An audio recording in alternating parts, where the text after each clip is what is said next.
Pre release ಇವೆಂಟ್ಗಳಲ್ಲಿ ಬಂದು support ಮಾಡಿ ಆಶೀರ್ವಾದ ಮಾಡಿ ಕನ್ನಡ ಭಾಷೆ ಬೆಳೆಯುತ್ತಾ ಕನ್ನಡ ಚಿತ್ರರಂಗ ಬೆಳೆಯುತ್ತಾ ನಮ್ಮ ಇಡೀ ಚಿತ್ರರಂಗವನ್ನು ಸಪೋರ್ಟ್ ಮಾಡ್ತಿರೋ ನಮ್ಮ ಶಿವಣ್ಣ ನಿಜಕ್ಕೂ ಕನ್ನಡ ಕಂಡ ಕನ್ನಡದ ಕಣ್ಮಣಿ ಅಂತ ಹೇಳ್ತೀನಿ. We love you, Shivana. We love you forever. Anna, we hardly welcome you on stage. And ನಾನು ಗುರುಗಳವರ ಎಕ್ಸ್ಪ್ಲೈನರ್ ಬಂದು ದಯಮಾಡಿ ಬನ್ನಿ. ಪತ್ರಕರ್ತೆ ಭಾವನಾ ಬೆಳಗ್ಗೆ ಬಂದಿದ್ದಾರೆ, ದಯಮಾಡಿ ಬನ್ನಿ. ನಮ್ಮ ಅಜಯ್ ಸಾಹೇಬರು ಬಂದಿದ್ದಾರೆ, ದಯಮಾಡಿ ಬರಬೇಕು. ಎಲ್ಲಪ್ಪ ಸಾಹೇಬರು, ನನ್ನ ಇಡೀ ಚಿತ್ರತಂಡ ಮೇಲೆ ಬರಬೇಕು. ಅಣ್ಣ ಬೇರೊಂದು ಕಾರ್ಯಕ್ರಮಕ್ಕೆ ಹೋಗಬೇಕಾಗಿದೆ. ನನ್ನನ್ನು ಗಾಂಧಿನಗರದ ಗಲ್ಲಿಗೆ ಪರಿಚಯ ಮಾಡಿಸಿ ನನಗೆ ಎಂಥ ತೊಂದರೆ ಬಂದಾಗಲೂ ಆ ಟ್ರಬಲ್ಗಳನ್ನ ಶೂಟ್ ಮಾಡುವಂತ ನಾನು ಟ್ರಬಲ್ ಶೂಟರ್ ಮೈ ಕ್ಲೋಸ್ ಫ್ರೆಂಡ್ ಕೆ ಶ್ರೀಕಾಂತ್ ಅವರು ವೇದಿಕೆ ಮೇಲೆ ಬರಬೇಕು, ನಿರ್ಮಾಪಕರು. ಹಾಗೆ ಮತ್ತೊಬ್ಬ ಅಣ್ಣ ಪ್ರವೀಣಣ್ಣ ನಿರ್ಮಾಪಕರು ಬರಬೇಕು, ಯಲ್ಲಪ್ಪ ಸಾಹೇಬರು ಬರಬೇಕು, ನಾಗೇಂದ್ರ ಸಾಹೇಬರು, ಕಿಟಿಯವರು, ಕವಿರಾಜರವರು, ಸತ್ಯಾಗ್ರಹರು ಇಲ್ಲಿ ಬನ್ನಿ.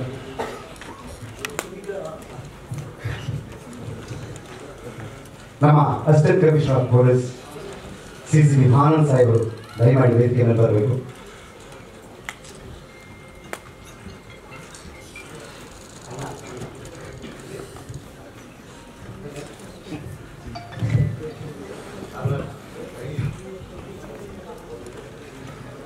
ಸೊ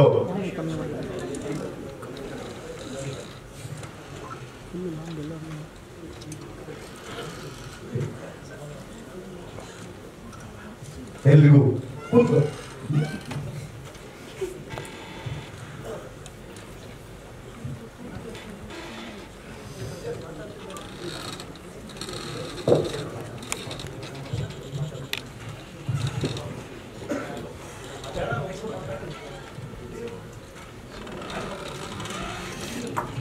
ನೀವು ಸಿನಿಮಾ ಬಗ್ಗೆ ಮಾತಾಡ್ಬೇಕಾಗಿ ವಿನಂತಿ.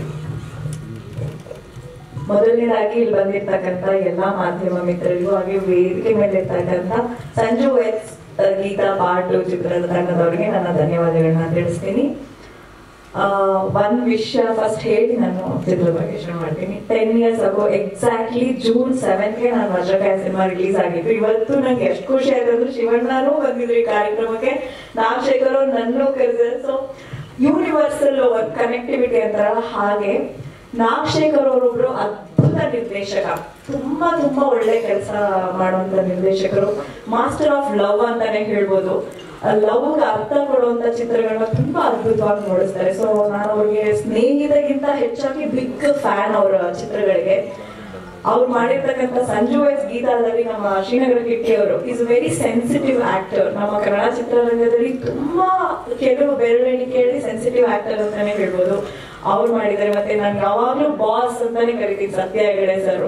ಸೊ ಈ ತರ ಒಂದು ಅದ್ಭುತವಾದ ಟೀಮು, ಅದ್ಭುತವಾದ ಆರ್ಟಿಸ್ಟ್ಗಳು ಒಟ್ಟಿಗೆ ಸೇರಿ ಒಂದು ಚಿತ್ರನ ಮಾಡಿದ್ದಾರೆ. ನಾನಂತೂ ತುಂಬಾನೇ ಸಾಂಗ್ ನೋಡಿದ್ಮೇಲೆ ನಂಗೆ ಆ ವಿಜುವಲ್ ಟ್ರೀಟ್ ತುಂಬಾ ಅದ್ಭುತವಾಗಿದೆ. ಮತ್ತೆ ಐ ಆಮ್ ಶೋರ್ ನಾಗಶೇಖರ್ ಅವರು ಪ್ರತಿಯೊಂದು ಚಿತ್ರದಲ್ಲೂ ತುಂಬಾ ಡೀಪ್ ಇಂಟೆನ್ಸ್ ಆಗಿ ಹೋಗಿರ್ತಾರೆ. ಪ್ರತಿಯೊಂದು ಕಥೆ ಆಗಿರ್ಬೋದು, ಆ ಚಿತ್ರದ ಎಳೆಗಳಲ್ಲಿ ತೋರಿಸುವಂತ ಎಕ್ಸ್ಪ್ಲನೇಷನ್. ಈ ಚಿತ್ರಕ್ಕೆ ನಾವೆಲ್ಲ ಮತ್ತೊಮ್ಮೆ ಥಿಯೇಟರ್ ಹೋಗಿ ಸಿನಿಮಾನ ನೋಡ್ಬೇಕು. ಇತ್ತೀಚಿನ ದಿನಗಳಲ್ಲಿ ಕನ್ನಡ ಚಿತ್ರಗಳು ತುಂಬಾ ಬೆರಳೆಣಿಕೆಯಷ್ಟು ಥಿಯೇಟರ್ಗಳು ಬರ್ತಿದೆ. ಸೊ ನಾವೆಲ್ಲ ಕನ್ನಡಿಗರಾಗಿ ಕನ್ನಡ ಚಿತ್ರಗಳನ್ನ ನಾವು ಉಳಿಸ್ಕೋಬೇಕು. ನಮ್ಮ ನಟರುಗಳಿಗೆ ನಾವು ಯಾವತ್ತೂ ಉಳಿಸ್ಕೋಬೇಕಂತ ಪ್ರಯತ್ನನ ನಾವು ಮಾಡೋಣ. ಈ ಚಿತ್ರಕ್ಕೆ ನನ್ನ ಕಡೆ all the best. Sanju S Geetha ಇವಾಗ June 6th ರಿಲೀಸ್ ಆಗ್ತಾ ಇದೆ.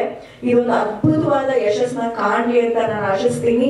ಸೊ ನನ್ನ ಮೈನಾ ಚಿತ್ರನ ನಾಗಶೇಖರ್ more than 10 times ನಾನು ನೋಡಿದೀನಿ ಥಿಯೇಟರ್ ನಲ್ಲೇ. ಯಾಕಂದ್ರೆ ಇವ್ರು ಮಾಡುವಂತ ಸಿನಿಮಾಗಳು ಥಿಯೇಟರ್ ನೋಡೋ ಆ ಒಂದು ಅನುಭವ ಇದೆಯಲ್ಲ, ಅದನ್ನ ನಾವು ಯಾವುದೇ OTT ಪ್ಲಾಟ್ಫಾರ್ಮ್ ಅಲ್ಲಿ ಟಿವಿಯಲ್ಲಿ ನೋಡಿದ್ರೆ ಸಿಗೋದಿಲ್ಲ. ಸೊ ಥಿಯೇಟರ್ ಬಂದೇ ಅನುಭವನ ಅನುಭವಿಸ್ಬೇಕು ಅಂತ ನಾನು ಎಲ್ಲರಲ್ಲೂ ಕಳ್ಕಳಿಯಾಗಿ ಕೇಳ್ಕೊಂತೀನಿ. Thank you once again. Thank you so much. Thank you. ಎಲ್ಲರಿಗೂ ನಮಸ್ಕಾರ. ನಾನು ಕೇವಲ ಪ್ರೇಕ್ಷಕನಾಗಿ ಈ ಕಾರ್ಯಕ್ರಮಕ್ಕೆ ಬಂದಿದ್ದೆ.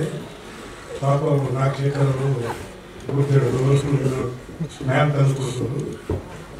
ಈ ಸಿನಿಮಾನ ನಾನು ಮೊದಲಿಂದ ಕೊನೆಯವರೆಗೆ ನೋಡಿದ್ದೇನೆ. ಪ್ರತಿಯೊಂದು ಫ್ರೇಮ್ ನಾನು ವೈಯಕ್ತಿಕ ಅಂತಂದ್ರೆ ಈ ನಮ್ಮ ಇಂಡಿಯಾದಲ್ಲಿ ಸ್ವಿಟ್ಜರ್ಲೆಂಡ್ಗೆ ಹೆಚ್ಚು ಶೂಟಿಂಗ್ ಮಾಡಿದವರು ಎಷ್ಟು ಚೋಪ್ರಾ ಆಗ್ತದೆ.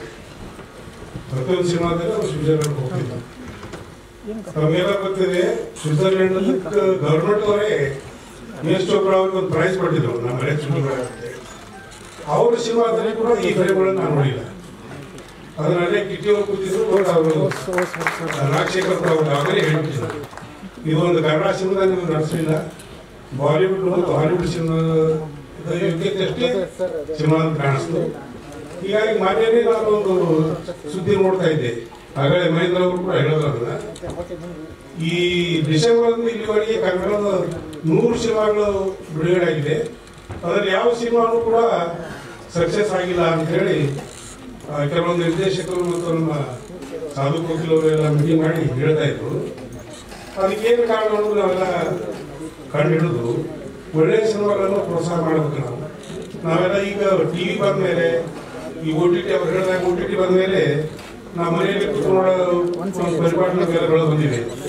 ಹೀಗಾಗಿ ಇಷ್ಟೆಲ್ಲ ದುಡ್ಡು ಖರ್ಚು ಮಾಡಿ ಅವ್ರು ಮಾಡಿದಾಗ ನಾವು ಪ್ರೋತ್ಸಾಹ ಮಾಡಿದ್ರೆ ಒಳ್ಳೆಯ ಸಿನಿಮಾಗಳು ಬರ್ತಾವೆ. ನಾವು ಸುಮ್ಮನೆ ಮನೆ ಹಾಕೋದು ಸರಿ ಒಳ್ಳೆಯ ಸಿನಿಮಾ ಬರೋಂಗಿಲ್ಲ ಅದು ಅನ್ನಬಾರ್ದು. ಕೊನೆಯ ಸೀನ್ ಮುಗಿದಾಗಂತೂ ಕಿಟ್ಟಿಯವರು ಮಿಸ್ಸಸ್ನ ಹೇಳ್ತಿದ್ದೆ, ಏನ್ರಿ ನಾನು ಮಾತಾಡೋಕ್ಕೆ ಆಗ್ತಾ ಇಲ್ಲ, ಅಷ್ಟು ಲಾಸ್ಟ್ ಸಿನಿಮಾ ಅಷ್ಟು ಇಂಪ್ರೆಸಿವ್ ಆಗಿ ಬಂದಿದೆ.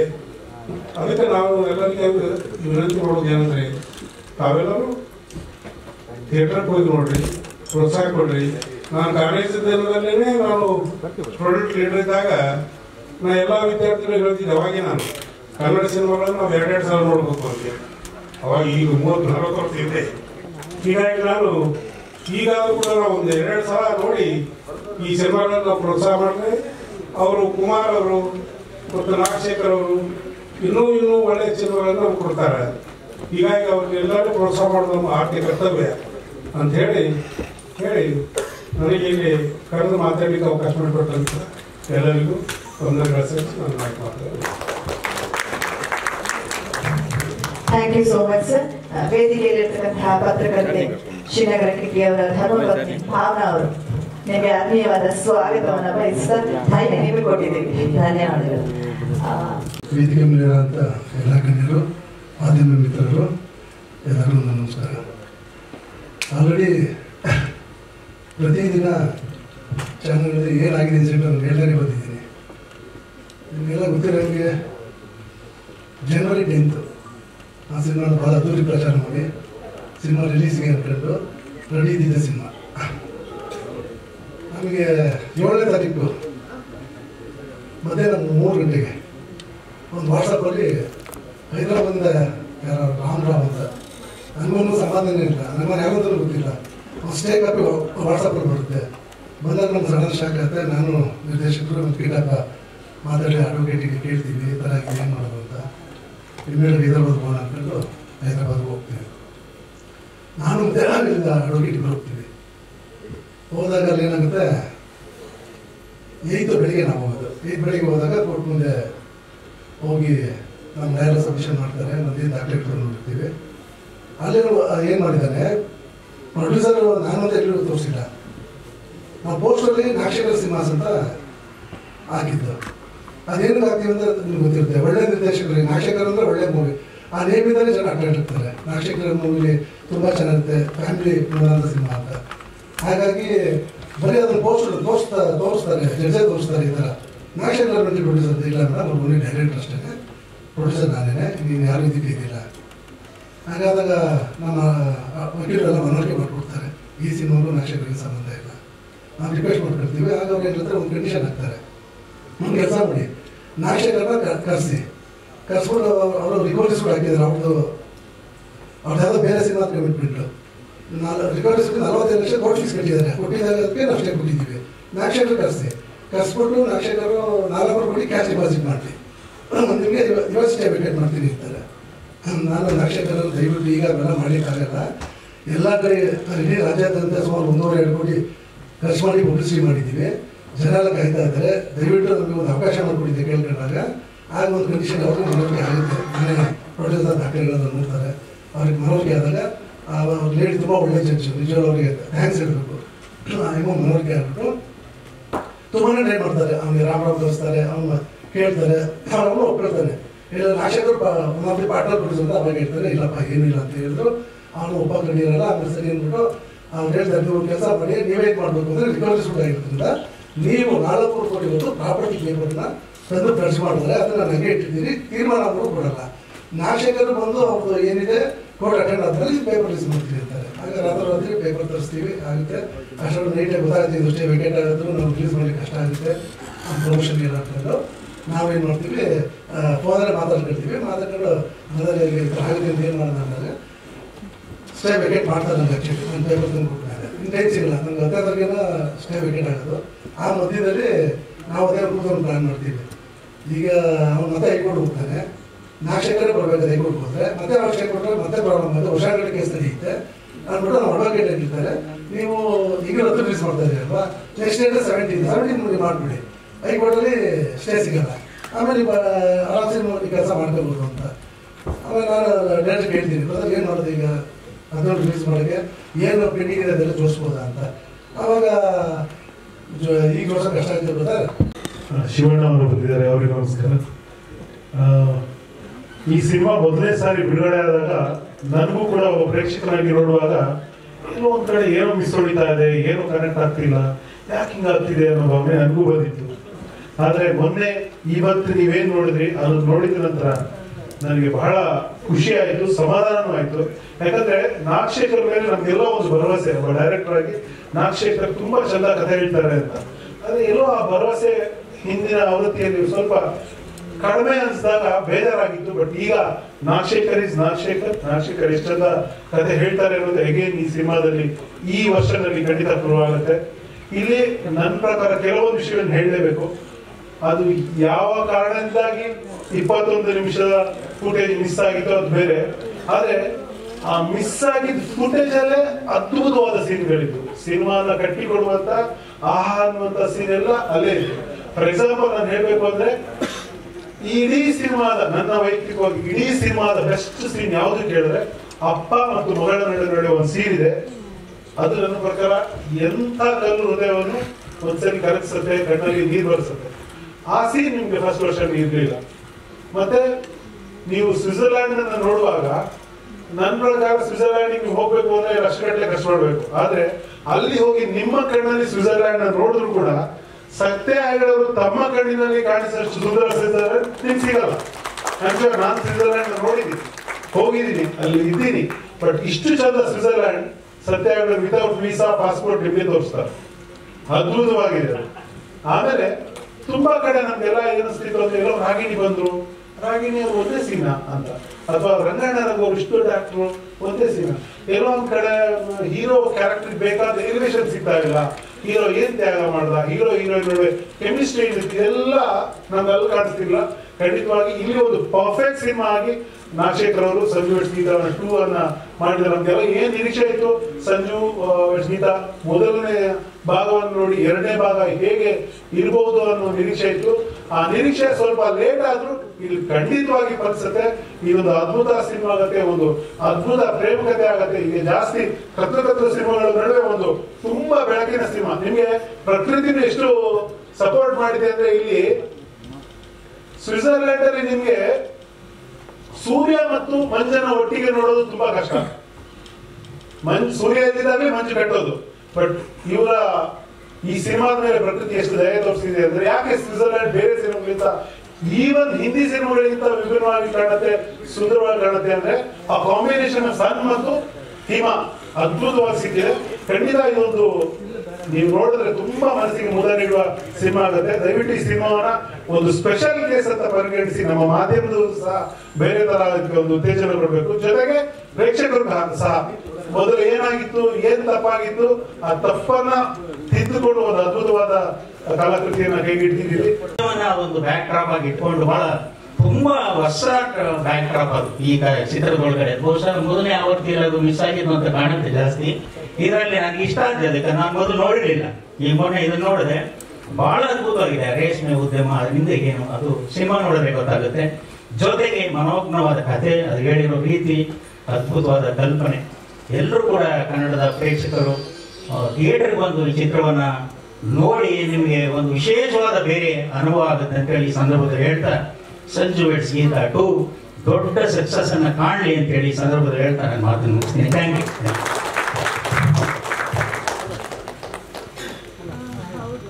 ಮಾಡುತ್ತೆ ಅಂತ ಈ ಮೂಲಕ ನಾನು ಹೇಳಲಿಕ್ಕೆ ಇಷ್ಟಪಡ್ತೀನಿ. ಇಲ್ಲಿ ಪಾತ್ರಗಳಿಗೆ ಒಂದು ನ್ಯಾಯವನ್ನು ಸಿಕ್ಕಿದೆ. ಈ ಪಾತ್ರ ಯಾಕೆ ಬಂತು, ಆ ರೀತಿ ಪಾತ್ರ ಯಾಕೆ ಬಂತು ಅನ್ನೋದು ತಂದೆದೇ ಆಗಿರ್ಬೋದು, ರಾಗಿಣಿದೇ ಆಗಿರ್ಬೋದು, ಪ್ರತಿಯೊಬ್ಬರ ಪಾತ್ರಕ್ಕೂ ಒಂದು ಕೇಳಿದ ಪ್ರಶ್ನೆಗಳಿಗೆ ಪ್ರೇಕ್ಷಕರಾಗಿರ್ಬೋದು, ಮಾಧ್ಯಮದವರೇ ಆಗಿರ್ಬೋದು, ಕೇಳಿದ ಪ್ರಶ್ನೆಗಳಿಗೆ ಅತ್ಯುತ್ತಮವಾದ ಉತ್ತರವನ್ನು ಕೊಟ್ಟಿದ್ದಾರೆ. ಹಾಗಾಗಿ ನಮ್ಮ ನಿರ್ಮಾಪಕ ಕುಮಾರ್ ಅವರು ಹಾಗೂ ನಾಗಶೇಖರ್ ಅವರು, ಕಿಟ್ಟಿ ಅವರು, ಇಡೀ ತಂಡ ಕೂತು ತುಂಬ ತಲೆ ಕೆಡಿಸ್ಕೊಂಡು ಅತ್ಯುತ್ತಮವಾದಂಥ ಉತ್ತಮವಾದಂಥ ಕನ್ನಡ ಚಿತ್ರರಂಗದಲ್ಲಿ ದೊಡ್ಡ ಹೆಸರು ಮಾಡುವಂಥ ಈ ಭಾಗ 2 ರೆಡಿ ಮಾಡಿದ್ದಾರೆ. ನಮ್ಮ 6ನೇ ತಾರೀಕು ಬಿಡುಗಡೆ ಆಗ್ತಾ ಇದೆ. ದಯವಿಟ್ಟು ಈ ಚಿತ್ರನ ಒಮ್ಮೆ ನೋಡಿದ್ರೆ 10 ಜನಕ್ಕೆ ಹೇಳಬೇಕು ಅನ್ನೋ ಮನೋಭಾವ ಬರುತ್ತೆ. ಇಂಥ ಚಿತ್ರಕ್ಕೆ ನಾನು ಪ್ರಚಾರಕರ್ತರಾಗಿ ಕೆಲಸ ಮಾಡೋದು ನನಗೆ ತುಂಬ ತೃಪ್ತಿ ಇದೆ. ಎಲ್ಲ ಒಳ್ಳೆಯದಾಗಲಿ, ಇಡೀ ತನಕ ಯಶಸ್ಸು ಸಿಕ್ಕಲಿ ಅಂತ ಕೇಳ್ಬೋದು. ಮಾಡ್ಬಿಡೋಣ. ನನಗೆ ಫಸ್ಟ್ ಕೋರ್ಟ್ ಇಂಪಾರ್ಟೆಂಟ್. ಕೋರ್ಟಿಂದ ನಾವು ಅಲ್ಲಿಂದ ಮುಕ್ತಿ ಆಗೋಣ. ಫಸ್ಟ್ ನಾವು ರಿಲೀಸ್ ಮಾಡಬೇಡ, ಟ್ರಯಲ್ ಮಾಡೋದು ಬೇಡ. ನಾವು 3 days ಆನಂತರ ಒಂದು ಬೇರೆ ಡೇಟ್ ನೋಡಿ ರಿಲೀಸ್ ಮಾಡೋಣ ಅಂತ ಮಾತಾಡ್ಕೊಂಡು ಒಂದು ತೀರ್ಮಾನ ಮಾಡಿ. ಯಾಕೆಂದರೆ ತುಂಬ ಅದ್ಭುತ ಸಿನಿಮಾ, ತುಂಬ ಒಳ್ಳೆಯ ಕಥೆ ಇದೆ. ಈಗ ತಾವೆಲ್ಲ ನೋಡಿದ್ದೀರಾ, ಈಗ ಭಾಳ ಅದ್ಭುತವಾದ ಸಿನಿಮಾ. ಹಾಗಾಗಿ ನಾನು ಮಾಡೇಬೇಕು ಅಂತ ನಾನು ಅಟೆಂಡ್ ಬಿದ್ದು ಮತ್ತೆ ನನಗೆ ಏನು ಆರೋಗ್ಯ ನಾವು ರಿಲೀಸ್ ಮಾಡಲಿಕ್ಕೆ ನಮ್ಮ ಶಿವಣ್ಣವ್ರಿಗೆ ನಿಜವಾಗ್ಲೂ ಎಷ್ಟು ಥ್ಯಾಂಕ್ಸ್ ಅಲ್ಲೂ ಸರ್. ಮನೆಗೆ ಹೋಗಿ ಕರಿತಿದ್ದೀನಿ, ಪಾಪ ಅವ್ರಿಗೆ ಹೆಲ್ತ್ ಸರಿ ಇಲ್ಲ, ಅವ್ರಿಗೆ ಹುಷಾರಿಲ್ಲ ಅದನ್ನೆಲ್ಲ ಗೊತ್ತು. ಆದರೂ ಅವ್ರು ನಾಳೆ ಅಮೆರಿಕ ಹೋಗ್ತಾ ಇದ್ದಾರೆ. ಅದು ಬಿಟ್ಬಿಟ್ಟು ನಮ್ಮ ಕಾರ್ಯಕ್ರಮ ಬಂದು ಸಪೋರ್ಟ್ ಮಾಡ್ತಾ ಇದ್ದಾರೆ. ಈ ಥರ ಸಪೋರ್ಟ್ ಸಿಕ್ಕಿದ್ರೆ ನಮಗೆ ನಿಜವಾಗ್ಲೂ ಇನ್ನೂ ಎಂದಾದ್ರೂ ಒಳ್ಳೆ ಸಿನಿಮಾ ಮಾಡಿದ್ರೆ ನಮಗೊಂದು ಶಕ್ತಿ ಕೊಡುತ್ತೆ. ಹಾಗಾಗಿ ದಯವಿಟ್ಟು ನಾನು ಮಾಧ್ಯಮದಲ್ಲಿ ನಾನು ಕೇಳ್ಬೋದಿಷ್ಟೇ, ದಯವಿಟ್ಟು ಜನಗಳಿಗೆ ಆಡಿಯನ್ಸ್ಗೆ ರೀಚ್ ಆಗಿ ಮಾಡಿಬಿಟ್ರೆ ಖಂಡಿತವಾಗ್ಲೂ ನಾವು ಪಟ್ಟ ಶ್ರಮ ಸಾಧ್ಯ ಆಗುತ್ತೆ. ದಯವಿಟ್ಟು ನನ್ನ ಸಹಕಾರ ಮಾಡಿ ಅಂತ ಕೇಳ್ತಾ ನಾನು ಮಾತು ಮುಗಿಸ್ತೀನಿ. ಜೈ ಕರ್ನಾಟಕ. ಇಲ್ಲಿ ನೆರೆದಿರ್ತಕ್ಕಂಥ ಎಲ್ಲ ಹಿತೈಷಿಗಳಿಗೂ ನಾನು ತಂಡದ ಪರವಾಗಿ ಸ್ವಾಗತವನ್ನು ಕೋರ್ತಾ ಇದ್ದೀನಿ. ಸಂಜು ವೆಟ್ಸ್ ಗೀತಾ ಭಾಗ 1 ಕೂಡ ನಾನು ವರ್ಕ್ ಮಾಡಿದೆ, ಅದ್ಭುತವಾದ ಯಶಸ್ಸು ಕಂಡು. 2 ಸಿನಿಮಾ ನೋಡಿದಾಗ ಎಲ್ಲೋ ಒಂದು ಕಡೆಗೆ ಒಂದು 4 ಪ್ರಶ್ನೆಗಳು ನನ್ನ ಮನಸ್ಸನ್ನು ಕಾಡಕ್ಕೆ ಸ್ಟಾರ್ಟ್ ಮಾಡ್ತು. ಅತ್ಯುತ್ತಮವಾದಂಥ ಒಂದು ಮೊಸರನ್ನದ ನಡುವೆ ಒಂದು 2-3 ಕಲ್ಲು ಸಿಕ್ಕಿದಷ್ಟು ಫೀಲ್ ಆಯಿತು. ಯಾಕೆ ಈ ರೀತಿ ಆಯಿತು ಅನ್ನೋದು ಮನಸ್ಸು ಬಂತು. ಇಡೀ ತಂಡಕ್ಕೂ ಅನುಭವ ಆದ್ರಿಂದ ಈಗ ಕೊಟ್ಟಿದ್ದಾರೆ ನೋಡಿ, ನಿಜವಾದ ಸಂಜು ವೆಟ್ಸ್ ಗೀತಾ ಅದ್ಭುತವಾಗಿದೆ. ಈ ಚಿತ್ರ ಭಾಗ 1ಕ್ಕಿಂತ ಏನಿದು ಅಂತ ಕಾರುಣ್ಯರಾಮ್ ನನಗೆ ಫ್ರೆಂಡ್ ಅಷ್ಟೇ ಅಲ್ಲ, ಅವ್ರ ಮೇಲೆ ನನಗೆ ಅಪಾರವಾದ ಗೌರವ. ಯಾಕೆಂದರೆ ನನ್ನ ತಮಿಳ್ ಇಂಡಸ್ಟ್ರಿಗೆ ಇಂಟ್ರೊಡ್ಯೂಸ್ ಮಾಡಿಸಿದ್ದೆ Karunya. So thank you Karunya. And ಭಾಳ ದೊಡ್ಡ ನಿರ್ಮಾಪಕರ ಹೋಗಿ ಕನ್ನಡದಲ್ಲಿ ಒಬ್ಬರು ಡೈರೆಕ್ಟರ್ ಇದ್ದಾರೆ, ಈಸ್ ಫ್ಯಾಂಟಾಸ್ಟಿಕ್ ಡೈರೆಕ್ಟರ್. ಅವ್ರಿಗೆ ಸಿನಿಮಾ ಕೊಡಬೇಕು ಅಂತ ಅವರನ್ನು ಒಪ್ಪಿಸಿ ನನ್ನ ಕರೆಸಿ ತಮಿಳು ಸಿನಿಮಾ ಮಾಡಿಸಿದ್ರು. ಅದು ಮೊದಲು ಮಳೆ ಅಂತ ಮೈನಾ, ತಮಿಳು ಮೈನಾ, ಅಲ್ಲಿ 40% ಚೇಂಜ್ ಮಾಡಿ ಮುಂದಿನ ಆಗಸ್ಟ್ನಲ್ಲಿ ರಿಲೀಸ್ ಮಾಡ್ತಾ ಇದ್ವಿ. ಅದಕ್ಕೆ ಕಾರಣ ಅವರು. That's why I wanted you on the stage. Thank you so much. So sweet. ಈಗ ನಮ್ಮ ಚಿತ್ರದ PR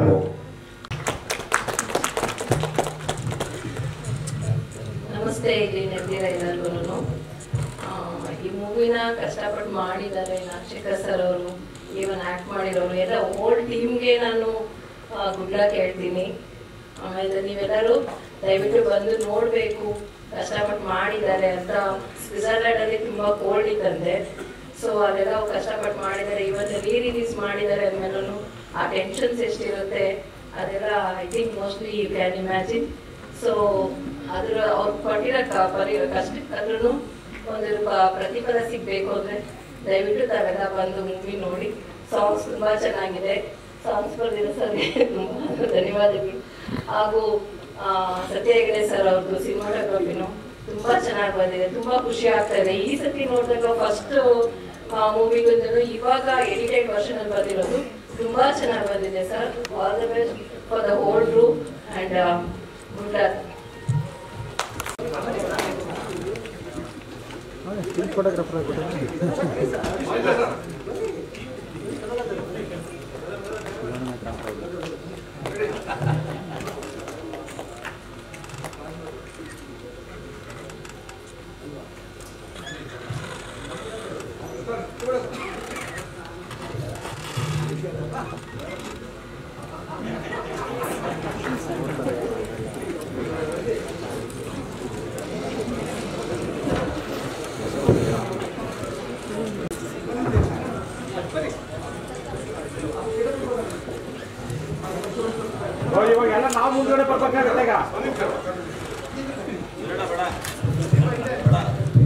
ಕಾರ್ಯಕ್ರಮ ಬಹಳಷ್ಟಿದೆ.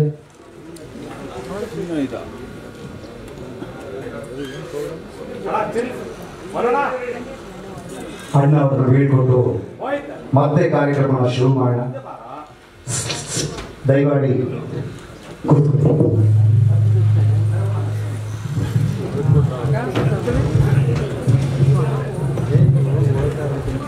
ಅವನು ಸಂಜು, ಅವಳು ಗೀತಾ, ಇಬ್ಬರು ಸೇರಿದರೆ ಸಂಗೀತ. ಅವಳು ಭೂಮಿ, ಅವನು ಪ್ರೇಮಿ, ಇಬ್ಬರು ಸೇರಿದರೆ ವಸಂತ. ವಸಂತ ಅಂದ್ರೆ ಹಾಗೆ ಅದು ಚಿಗುರುವ ಕಾಲ, ಮತ್ತೆ ಮತ್ತೆ ಚಿಗುರು, ಮತ್ತೆ ಮತ್ತೆ ಸಂಭ್ರಮ, ಸಂತೋಷ, ವೈಭವ. ಸಂಗೀತವೂ ಅಷ್ಟೇ, ಮತ್ತೆ ಮತ್ತೆ ಕೇಳುವಂತಹ ಸಂಗೀತ ಮನಸ್ಸಿಗೆ ಮುದ ಮತ್ತು ಸಂತೋಷ, ಸಂಭ್ರಮವನ್ನ ನೀಡುತ್ತೆ. ವಸಂತ ಕಾಲದಂತೆ, ಸಂಗೀತದಂತೆ ಸಂಜು ವೆಟ್ಸ್.